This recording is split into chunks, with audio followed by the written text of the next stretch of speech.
안녕하세요. 축구 터는 남자 야진입니다. 리그 꼴찌 수원이 선두 울산을 잡고 이번 라운드 최대 이변을 만들어냈습니다. 올 시즌 수원이 보여준 최고의 경기력이라고 할 수 있는데요. 김병수 감독의 축구가 잘 작동했을 때의 강점이 모두 나온 경기였죠. 수원이 어떻게 울산을 공략했는지 돌아보겠습니다. 이날 수원에게 가장 눈에 띈 건 수비 상황에서의 조직력이었습니다. 수비 시 선수들끼리 좁은 간격을 유지하는 건 기본이었고, 이를 바탕으로 약속된 수비 전술을 이행했는데요. 먼저 수원의 1차적인 수비 목적은 울산의 좌측면 공격 전개를 견제하는 것이었습니다.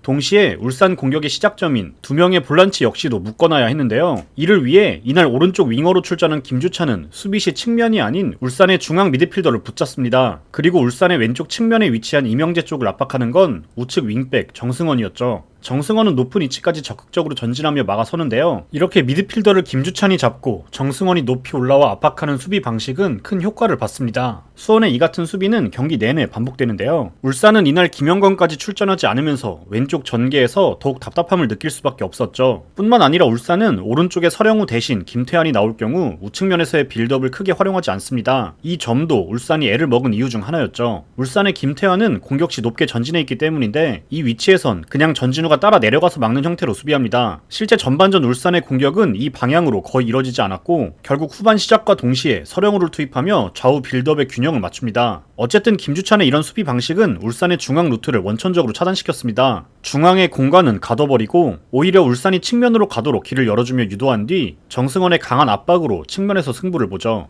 경기 도중 답답함을 느낀 이규성이 수원의 수비 블록을 빠져나와 측면에서 공을 받아보려고도 하지만 이 역시 김주찬이 계속 견제해줍니다. 수원의 측면 수비는 울산이 하프라인을 넘어왔을 때도 견고하게 유지될 수 있었는데요. 활동량을 바탕으로 한 선수들의 수비 가담이 끊이지 않고 이어졌기 때문이죠. 수원은 측면에서 수적 우위를 절대 놓치려 하지 않습니다. 수원의 측면 에너지 레벨이 중요했던 이유이기도 한데, 이 점에서 측면의 이상민과 김주찬 두 명의 U22 선수를 긴 시간 출전시킨 김병수 감독의 의도가 적중했다고도 볼 수 있죠. 측면 숫자 싸움에서 지지 않으면서 수원은 자연스럽게 하프스페이스 방어에 유리함을 가져갑니다. 울산이 지속적으로 노리려는 하프스페이스를 잘 틀어 막으면서 견고한 수비를 보여줬죠. 반대로 하프스페이스 공략은 울산이 아닌 수원의 공격 시에 잘 나타났는데요. 하프스페이스 공략은 김병수 감독 부임 이후 가장 두드러진 공격 상황에서의 변화라고 할 수 있죠. 이렇게 윙어가 벌려놓은 사이 공간을 포착하자마자 파고드는 건 기본이고, 하프스페이스를 지키고 있는 수비 한 명을 끌고 오면서 제3자가 그 뒷공간으로 침투하는 패턴 역시도 여러 차례 연출됩니다. 하프스페이스의 중요성을 확실히 인지하고 있는 모습이었죠. 이런 측면에서의 우위를 만들기 위해서 보이는 또 다른 특징은 좌우 스토퍼들의 유연한 공격 가담인데요. 울산전의 경우 우측 스토퍼인 한호강이 높게 전진하면서 측면에서 자연스럽게 삼각 대형을 여러 개 만들게 됩니다. 다양한 패스기를 확보하기 위한 아주 기초적인 움직임을 가져가는 건데요. 지금의 수원은 결국 측면에서의 숫자 싸움을 강조한다고 볼 수 있습니다. 선제골 장면 역시도 측면에서 숫자를 확보한 뒤 울산과의 3대3 싸움에서 우위를 보였고, 이후 김주찬이 수비를 끌어내 만든 하프스페이스를 정승원이 공략에 성공한 상황이었죠. 측면이 아닌 중앙에서의 공격 전개에선 역시 카즈키를 얘기 안 할 수 없습니다. 카즈키는 이적하자마자 센세이션한 활약을 보이고 있는데요. 카즈키 한 명의 합류로 인해 수원의 후방이 안정감을 찾았습니다. 이날 울산은 당연히 수원을 상대로 전방에서부터 강한 압박을 걸었습니다. 이전의 수원이라면 후방에서 불안함을 보이면서 쉽게 흔들렸겠지만, 이젠 카즈키가 낮은 위치에서부터 직접 볼을 받아주면서 압박에 당황하지 않았는데요. 오히려 울산의 압박을 역용할 수 있게 됐죠. 울산의 높은 압박은 반대로 자신들의 수비 간격만 벌어지게 만들었습니다. 그때 생기는 중원에서의 공백을 수원이 잘 역용했는데요. 울산의 전방 압박은 위력을 발휘하지 못했고 오히려 중원이 헐거워졌죠. 카즈키가 울산의 압박을 마주하고도 정확하게 전진 패스를 넣어주면서 수원은 빠르게 공격 전환이 가능해졌습니다. 공격 전환의 템포도 자연스럽게 높아질 수밖에 없었죠. 이번 경기를 리뷰하며 언급된 키워드들이 있죠. 수적 우위와 하프스페이스, 전환의 속도, 현대 축구에서 필요한 기본적인 요소들이 이제야 수원의 축구에서도 강조되기 시작했습니다. 수비에선 디테일한 맞춤 대응이 돋보였고, 공격에선 이제야 기본적인 것들을 수행하기 시작하면서 성공적으로 전술이 작동했는데요. 수원이 선두 울산을 잡은 건 결코 행운이 아니었습니다. 남은 시즌에 대한 희망을 충분히 보여준 경기였죠.